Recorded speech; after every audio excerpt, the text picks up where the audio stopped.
Well, after a one-day reprieve, we're going to get back into the 90s yet again as we go on through this week. So I guess you can say we're starting another heat wave. Take a look at the temperatures from yesterday. Greenville, not in the 90s. New Bern, just shy of that 90-degree mark. Same thing for Havelock. Kinston and Richlands just barely squeaking into the 90s. So the heat wave officially continues for you guys, but we'll start it all anew. And even Jacksonville only topping out at that 89-degree mark yesterday. Hey, beautiful sunrise picture coming in this morning from David Lee. Looking at the sunrise there on the Neuse River. Kind of see that little red dot right in the center of the picture. That's the sun just coming up over the horizon. Some high-level clouds that were around early this morning made for a beautiful sunrise with the oranges and pinks and purples in the sky. So it looks also like a hot day that's in store for us for the day today.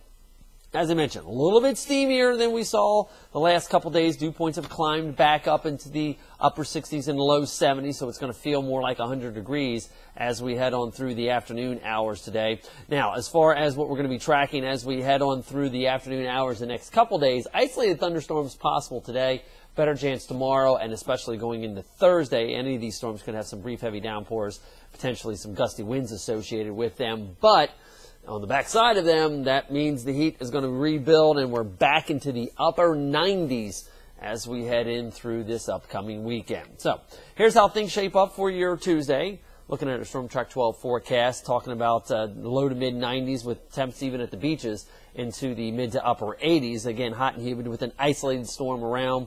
It could be a little bit of patchy ground fog overnight tonight just because the dew points, again, are up there. We'll be looking at warm, humid conditions, and then through the day tomorrow, scattered storms are a better chance, especially, say, from about 2 o'clock until about 6 or 7 o'clock. But right now, I'm thinking most of the thunderstorm action should be done with by the time the fireworks go off at 8:30 or 9 o'clock tomorrow night.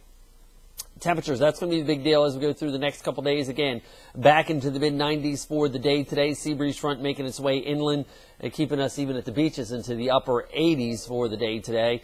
Muggy overnight tonight, and then tomorrow you'll notice a little bit warmer with a little bit more steam in the air as well with scattered showers and thunderstorms that are going to be around here, and we'll keep that warmth going as we head in through the next several days. Now, we are tracking the disturbances riding through in this northwesterly flow aloft. What I want to bring your attention to is what you see up there north of Minneapolis along the Great Lakes. That's a storm system that will be pulling into the northern mid-Atlantic states tomorrow. We're just going to be on the tail end of that. However, it could potentially help touch off some of those storms in our neighborhood for tomorrow afternoon and evening hours, but it'll also give the potential for severe weather across portions of D.C., Philly, Baltimore, even extending down into northern Virginia for the day tomorrow. And a lot of this has to do with the jet stream, that ribbon of air up around 30,000 feet. You can take a look. Now, the upper level ridge that was centered here across Tennessee is now starting to reform and retrograde back out here into the central plains. And what you'll notice is this is the 588 height line that we're tracking right here. This, as it kind of moves back and forth, is where normally these showers and thunderstorm vortexes kind of run along, and that's exactly what we're going to be seeing as we go on through the day tomorrow. Today, again, maybe an isolated storm potentially touching off on the sea breeze front, but you'll notice by Thursday we do have kind of the mean trough with the system that has swung its way on through here, helping touch off the showers and thunderstorms tomorrow afternoon and evening hours, and then that upper level ridge refiring back out here over Missouri as opposed to over Tennessee where we saw it last week. Now, you'll notice, though, as we head into the weekend, we kind of get the upper level ridge to kind of spring back eastbound here. We'll watch as we go through time here how it kind of comes back into the area here. And well, it looks like the computer shut off there. But what we are going to be looking at is that coming back into the area, and that's going to bring the heat back along with it. So in the meantime, as we take a look at Storm Track 12 future track for you, I think it's overdoing the amount of convection that we're going to be seeing for the day today. An isolated storm or two develop along the sea breeze front.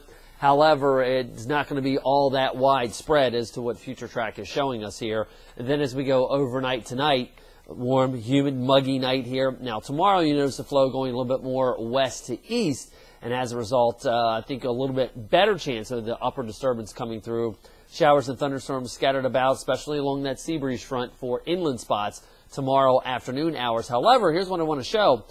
By 7 or 8 o'clock, most of the thunderstorm action is done with. Now, the question is going to be as to whether you can get the fireworks going in spite of them potentially getting some rain on them. That's something you'll have to call ahead and plan for. However, you'll notice as we head into Thursday, we still keep the chance for some scattered showers and storms in the forecast. So, not complete rain out as far as the forecast is concerned here. Better chance of storms tomorrow than today, and then a better chance Thursday than what we're going to be seeing tomorrow.